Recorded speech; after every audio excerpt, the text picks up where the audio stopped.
64 Tacos Podcasts presents Is This Song Good? This is episode 57, Fountains of Wayne, A Fine Day for a Parade.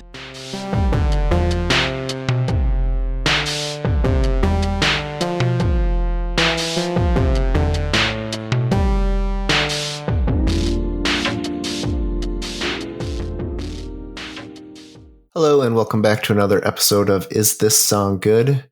We are continuing our Deep Cuts series, and today we're going to be talking about the Fountains of Wayne song Fine Day for a Parade off of the Utopia Parkway album. I'm not even sure why I have this album. It must be my wife's album, if I'm being honest.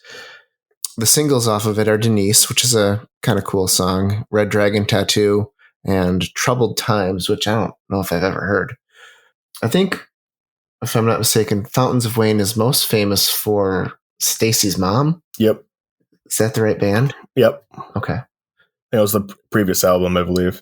Yeah, I'm not sure how we wound up with this one, but I'm glad we did because I heard it has this weird little song called A Fine Day for a Parade on it, and it's just this meandering little thing that talks about life in suburbia and thinking, how the people think they're so much better than they are, and I don't know, it's just a weird one, and I always enjoy listening to it. It's just got this calming tone to it, and I wind up just singing the chorus, I guess, if you will. It's a fine day for a parade, over and over and over again after I listen to it. What do you guys think of this one?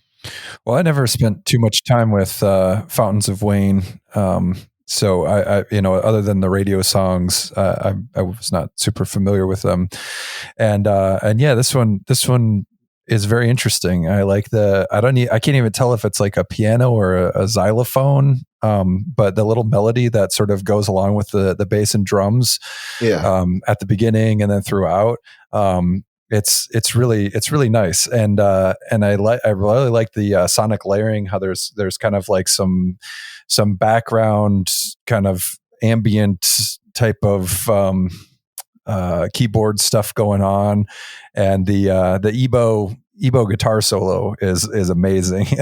I've always been partial to the EBO, even though it's got such a characteristic sound. It almost everything sounds exactly the same when it's employed. And yeah, go ahead, Dan. I'm sorry to cut you off. I just wanted to correct myself. I said it was on the 60s Mom was on the previous album, but it's on Welcome Interstate Managers, the album that follows this. Okay.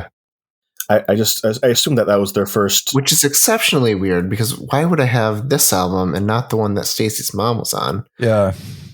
But yeah, anyway. Yeah, I remember Red Dragon Tattoo, and I feel like it's because maybe your wife played it, or like you guys were listening to it back when it came out.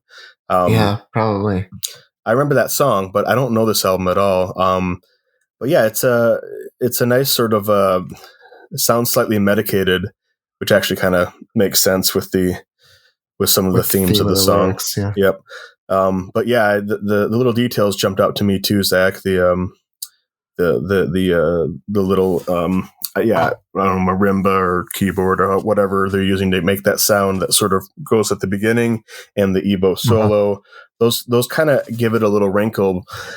But I kind of love how sort of like it's kind of like mid-tempo and mid-volume, but like it stays there pretty much the whole song, and it just kind of keeps going. And sometimes that's great.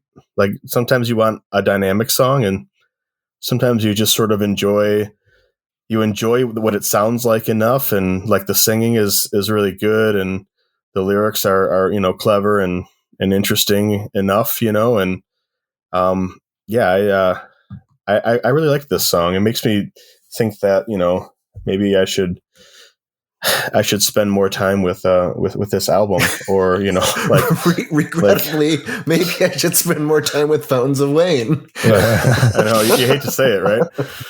I think they got a reputation as a novelty band because of their first album. And I don't know exactly why that is, but they have a sort of like snarky cleverness to them in my memory. Stacy's mom obviously is an example of that, right? But this is just sort of like a nice, I don't know, just like an enjoyable, like, alternative song from, that sort of emphasizes like pop songwriting. I like your description of it as being medicated. It's like we're going to write this song and it's going to be sanitized and cleaned up, but it's still got these undertones that are a little, the daughter's gone to a sacred order, and then, but it's still a fine day for a parade, she's mending curtains, so that they can stay safe, and an asteroid's going to kill us, but it's still a fine day for a parade, Yeah. It's just an interesting song. I have a lot of fun listening to it. If you just keep doing the thing you're doing, you don't have to worry about what's going on in the real world or change. And right. It's fun to think back on when life was more interesting, but I'm not going to do anything to actually make my life more interesting. I'd rather just keep doing this. But yeah, it's sort of like a hypnotic little song. I found it quite enjoyable. It's not like it's striking exactly, but no. I think the little like musical flourishes get you just interested enough where you just enjoy kind of the ride that it goes on. And it's a little bit of a kind of get stuck in your head type of song, but like without being obnoxious in any way. I thought it was really good.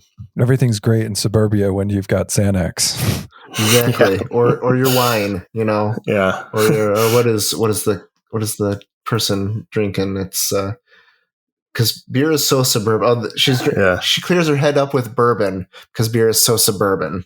Yeah, that's good stuff.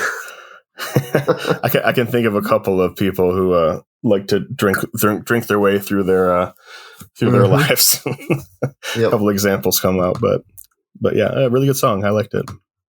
Yeah, me too. All right, Dan, what do we have next week? Well, from sedate suburban songs, we're going straight to hooker with a penis, like we like to. We're doing Tool off of Anima or Anima or whatever, however you want to say that album. We're doing the hooker with a penis. We're doing that one. So let's get to it. All right, sounds good. We'll see you then.